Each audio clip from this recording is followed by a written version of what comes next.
मध्य प्रदेश सरकार ने इंदौर के भागीरथपुर में जनता के मरने की पूरी व्यवस्था करके रखी है। यानी कि उस जनता के मरने की इन्होंने पूरी व्यवस्था कर रखी है जो जनता इनको जिताकर अपनी सेवा करने के लिए या फिर अपने हक के लिए लेकर आया था। उस जनता के मृत्यु का पूरा पुख्ता इंतजाम मध्य प्रदेश सरकार और इंदौर के लोग कर चुके हैं। नमस्कार मित्रों, आप देख रहे हैं सालासर न्यूज और मैं हूं विनय प्रजापति। इस तरीके के कड़वे शब्दों का इस्तेमाल करने के बावजूद भी संबंधित विभाग के किसी भी अधिकारी के कानों पर किसी प्रकार की कोई जू नहीं रेंगती है। देश के अंदर हर जगह आप देख रहे होंगे, किसी भी प्रकार का कोई भी मामला क्यों ना हो, इन सभी के कानों में या तो आवाज नहीं जाती, या आंखों से दिखाई नहीं देता, या मुंह से बोल नहीं पाते। इस तरीके की घटनाएं कहीं ना कहीं देश को झकझोर देने वाली है।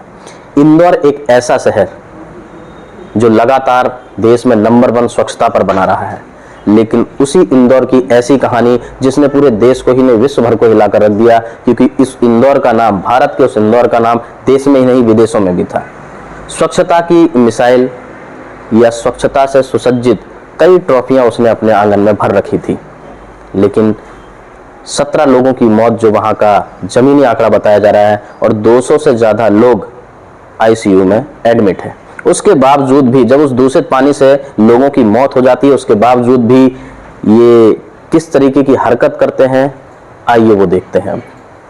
जो टैंकर पानी के लिए लोगों के बीच में आ रहा है, उस टैंकर के पानी में से जंग निकल रही है। जो टैंकर है वो पूरी तरीके से काई लगा हुआ है। पानी के अंदर इतना ज्यादा कचरा निकल रहा है कि लोग उससे शायद हाथ मुंह भी ना धोएं, और सरकार ने वो पानी भेजा है आम जनता के पीने के लिए। लोग काफी ज्यादा आक्रोशित हैं। लोगों का ये कहना है कि कई बार शिकायतें की गई हैं, लेकिन अधिकतर इसी तरीके का पानी पीने के लिए टैंकरों के द्वारा भेजा जाता है।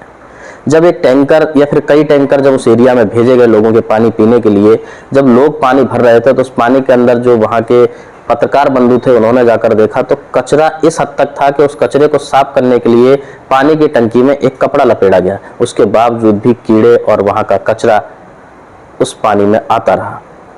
अब समझने और सोचने वाली बात है, जिस तरीके से जो टैंकर पानी का आया वो पूरी तरीके से खंडर दिखाई दे रहा है, जंग लगी हुई है। पानी जो अंदर से बाहर आ रहा है, जो लोग अपने बाल्टियों में भर रहे हैं, वो पानी में भी जंग आ रही है, काई आ रही है। ऐसा लग रहा है कि बरसों से ये किसी खंडर में पड़ा हो जिसमें जंग लग चुकी है, और जो काई ग्रीन कलर की आप देखेंगे पानी में लगी हुई है, वो भी आ रही है। सरकार ये व्यवस्था लोगों के पानी पीने के लिए कर रही है। अब उस स्वच्छ और सुंदर इंदौर के ऊपर और वहां की सरकार के ऊपर सवाल तो उठ ही रहे। हालांकि इन सभी के कानों पर किसी प्रकार की जो इसलिए भी नहीं रेंगती है, क्योंकि पहले भी आपने देखा होगा, जब 23 नवजात बच्चों की मौत हो जाती है कफ सिरप से, तो मध्य प्रदेश का सीएम कहता है ये कल की बात है। यानी कि अगर कल के दिन 23 बच्चे मरे हैं तो दूसरे दिन ही वो बात पुरानी हो जाती है। तो फिर ये 17 का छोटा सा आंकड़ा और पानी पीने की वजह से मरने की जो आंकड़े हैं, वो कहीं ना कहीं शायद सरकार के लिए भी नॉर्मली होंगे, और आम जनता कहीं ना कहीं सरकार के लिए या राजनेताओं के लिए कीड़े मकोड़े से ज्यादा और कुछ नहीं होती है। उसकी जिम्मेदार खुद जनता ही है, क्योंकि ना उसे अपने हक के लिए लड़ना आता है, ना ही अपने हक की बात करनी आती है, और ना ही उस राजनेता को अपने पैरों के नीचे रख पाते हैं वो, जिन्हें चुनाव जिताकर अपनी सेवा के लिए ले आते हैं। आप लगातार देखते होंगे कि जब चुनाव का माहौल होता है, तब वही नेता आपके पैर चाटने तक के लिए तैयार हो जाता है, लेकिन जीतने के बाद आप जब सड़क पर खड़े होते हैं और वो जब 4 व्हीलर में निकल रहा होता है, उसके साथ में 2 गाड़ियां आगे 2 पीछे, आधा घंटे आपको वहां ट्रैफिक में खड़ा रहना है, तो उसको निकलने के लिए आप सोच सकते हैं कि किस तरीके की व्यवस्था है देश की, किस तरीके का माहौल है, और आम जनता की इज्जत इन राजनेताओं के लिए, सरकार के लिए क्या है। इस तरीके की घटना देर को झकझोर तो देती है, लेकिन फिर भी देश की जो जनता है वो समझने का नाम नहीं लेती है। आप इस बारे में क्या सोचते हैं? हमारे दर्शकों की अपनी क्या राय है? हमें कमेंट बॉक्स में कमेंट करके अवश्य बताएं। जय हिंद, जय भारत।